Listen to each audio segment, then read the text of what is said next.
जब मनुष्य अपने मन को मिट्टी से बांध के रखता है, तो मिट्टी उसे कण-कण में बिखेर देती है। अब मनुष्य स्वयं के मन को, अपने पवित्र मन को, आकाश अंतरिक्ष को, अपने देवता ईश्वर को कण-कण में बाँटता रहता है, कण-कण में बाँटता रहता है।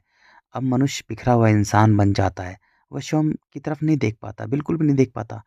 स्वयं की तरफ देख ही नहीं पाता, वो स्वयं का सम्मान खो देता है, अपने स्पेस का, अपने मन का, अपने अंतरिक्ष का, अपने प्राणों का सम्मान खो देता है। वो ज़िंदा लाश बन जाता है। अब वो स्वयं की नज़रों में गिर जाता है, पूरी तरह से गिर जाता है।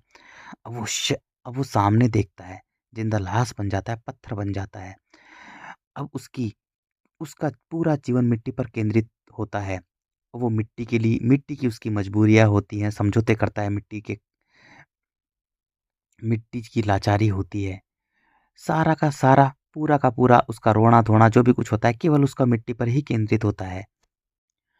कण-कण में बिखरा हुआ मनुष्य खुद का ही नहीं होता, किसी का नहीं होता।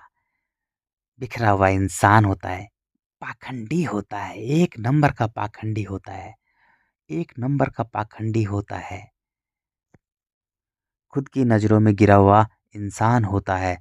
अब वो बड़ी-बड़ी बातें करता है, अहंकार से भरा हुआ होता है, अहंकार से भरा हुआ होता है, विकारों से भरा हुआ होता है।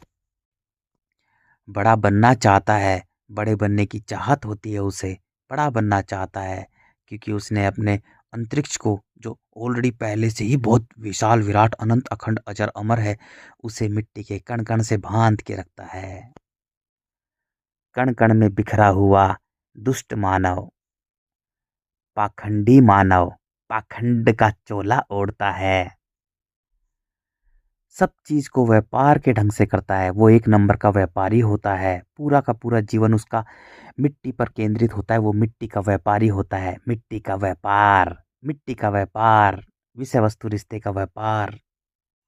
पाखंडी इंसान तेज-तेज से हँसता है, चिल्लाता है, चीखता है, तेज-तेज से हँसता है, दिखाता है, दिखावा करता है, बड़ाई का भूखा होता है, नौटंकी करता है, नाटकबाजी करता है, दूसरों को दिखाने में ही पूरा जीवन अपना बर्बाद कर देता है।